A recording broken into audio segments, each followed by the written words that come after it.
Top 5 decks for the May 2022 metagame. Yeah, this is going to be a very big shot in the dark, but this is kind of what I'm feeling right now. We'll construct a better video later. Don't make the 30% of you guys have not smashed the crap out of that subscribe button. Smash it so we can get to 106,000. So number one on my list here is going to be Plant Link / Purthurion / Purthurion. Now, I want to kind of mention all of this within like the same hemisphere of each other here.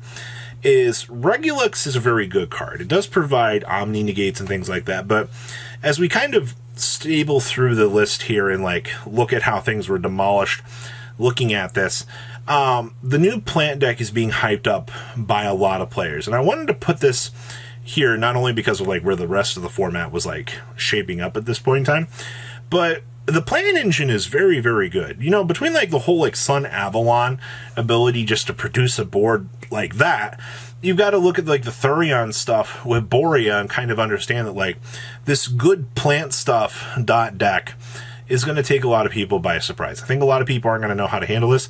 And if this deck doesn't end up being like true tier 1, we can see it bump down to like 1.5. I do think as of making this video that this deck will be a pretty decent contender. Well, these decks will be a pretty decent contender here.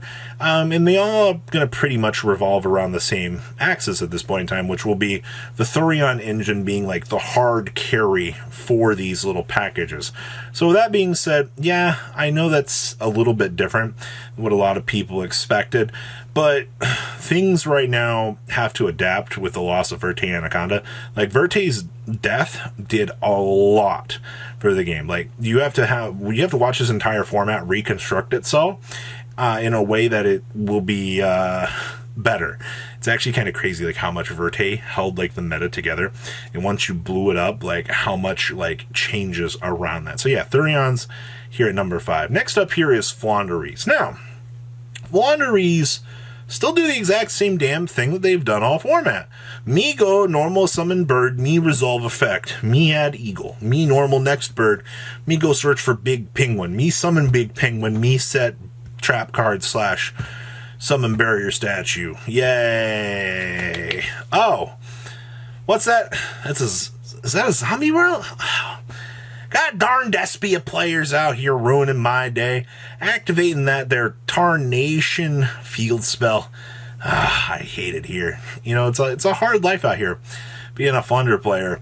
Well, when the best deck in the room is going to be playing like Rural Banshee and Zombie World, this deck's not going to get the chance to really do what it wants to do. It's still going to maintain tier 1 because it bullies literally pretty much everything in the rogue category, which is another thing that you kind of got to look at this point in time. Just overall, like, it's got a lot going for it, ladies and gentlemen. I'll also be honest with you, like, how many decks can really out, you know, an M-Pin consistently now that, like, the toolbox options that we had were blown up? Because now Prank Kids can't do it. They can't just summon the big guy, you know, do their, like, entire 30-minute combo.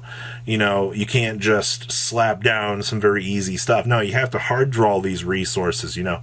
If you want to Fusion Destiny against this matchup, you know, you got to hard see that. Oh, you might open a Dash or a Celestial, which will penalize you along the way. But Flanders' overall consistent matchups remain the exact same, ladies and gentlemen. I am definitely, like I said, curious to see if this deck will maintain its slot in here, or if it'll be better than number 3 for this list. Speaking of number 3 here, we have the next big bad boy in town here, the Golden Lord himself. Now, I am putting Eldritch in here at number 3 because we can play the branded package in it. I will say that Skill Drain plus branded package plus Golden Lord shenanigans is pretty disgusting. Alright, like that's like my full disclosure on that. Like, that deck is so stupid. Alright, a lot of players are going to be like, oh yeah, like, hee, like, what am I supposed to do? You're not supposed to do anything, alright? Watching Also, like, the fact that this deck can play, like, some of the more offshoot random things. You can Dragoon in this deck. Free real estate. I also saw a build recently. It was playing, like, the Dragonic Logkeeper or whatever its name is. The ability for you to search for Branded Fusion directly from the deck. And then you can set up Albion. And on Dragoon plus Albion, you need a Mirror Jade. You can make that, too. Like, you have so many resources. Oh, and then on top of ending on that board, you know, with, like, a Dragoon, you can have access to the Golden Lord, Hugwero, Conk, whatever else that you needed. Hello? Like, you have one of the most devastatingly powerful back row / combo decks out there. I mean, is it even really fair to call Branded Fusion a combo deck at this point, or is it just literally an anti-meta concept? I don't know at this point in time.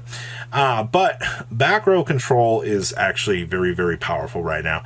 I think a lot of players are going to be very devastated when they play against this little hybrid. And that's not to say you don't have to play the Eldritch package in it. Excuse me, you don't have to play the branded package in it. You can play just pure Eldritch and get some generalized results because, you know, triple skill drain is really that good. But still, at the end of the day, honestly, the branded package, I think, is the superior build to go with at this point in time. So, no real shocker there. Right, now, number 2 here, I don't think it's going to shock anybody. I'm going to put Sword Soul back here. Now, the reason why, yeah, they lost to Rorodon. Did that kill the deck? I don't think so. It did kill the Rose Dragon variant. Oh my god, like, the crazier, like, expansion terminal, like, crazy build-a-board deck that we saw beforehand doesn't exist anymore. At least it can, but it's not like as crazy. Like, Auroradon shenanigans got cut back relatively easily. Well, here's the thing. Before this ban list, we saw that Sword Soul was taking the charge very, very hard. It was becoming the anti-meta Albaz deck because, I mean, they can play anti-spell fragrance, D-barrier. Their board that they puts up is pretty good. Oh yeah, like, I understand Super Poly exists. They do have built-in outs to these things, but, you know, if an anti-spell fragrance is flipped face up or if a D-barrier is resolved, you're not breaking that board. Like, all Sword Soul needs is a good 2 turns to establish, and they're off to the races. There's no real change that has really happened to that. That's just kind of what you got to understand at this point in time. So, yes, I think that this deck will maintain its prowess at number 2 in terms of these option trees. But that's not to be misinformed about what number 1 is here. This is quite interesting, actually, because number 1 has so many offshoots, it's actually hilarious. All right, number 1 best deck in the room, to nobody's surprise, should be Despia / Albaz. Oh, wow, Robbie, no, you don't say, bro. I never would have guessed that Despia was the best deck. Oh, thank you. Well, here's the thing. This deck is, this is where things are going to get interesting here. You're going to get to watch the variants come out. This is like a Marvel movie if I've ever heard it. I would like to say officially now that the variants of Albaz are going to be the thing. So we already mentioned the Eldritch variant down below. Now, the Predaplant build is here. Who cares about Verte Anaconda being gone? All right, Verte's loss, actually, you don't need Verte in order to make this deck function. All right, like, I've seen the combo lines for this deck. It's pretty good. All right, we also had the Dynamorphia version. All right, Rexstrom is here, ladies and gentlemen. Do not be fooled by this little guy.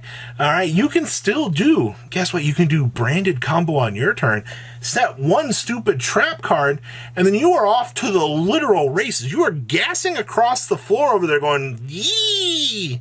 As your opponent's like, well, what the hell am I supposed to do about Rexstrom coming down? When you got you got the whole fusion gang here. Yeah, Super Poly does exist to break the board, but all right, you got to get to that point, all right? We have the Invoked variant as well here, which we've kind of seen start to take off. Yeah, Verte Anaconda's dead, who cares? All right, all of these fusion decks right now. And then, so Predaplant, Dynamorphia, Invoked, Eldritch variants. And then you have, do I play the Adventure package in my Albaz deck, or do I not play the Adventure package in my Albaz deck? You have so many skill trains to go down with this deck. Now, which variant will be the best? I don't know. We'll have to wait and see. I think all of these variants have an interesting chance at the metagame right now. But Albaz as an engine and Albaz as a standalone deck are going to be the things you're going to have to be worried about this format. Yay, Super Poly's the best card in the format. Let's give it up, everybody, for Super Poly. Yay! What a What a format, ladies and gentlemen. So yeah, all of those things are going to be things that you are going to have to keep an eye on here for this format. Please, leave a comment down below. Tell me what you're saying. Make sure you guys smash the crap out of that subscribe button. See you guys on more awesome content. I'll see your beautiful faces back here later in the day, guys. Peace out. Patrons, thank you.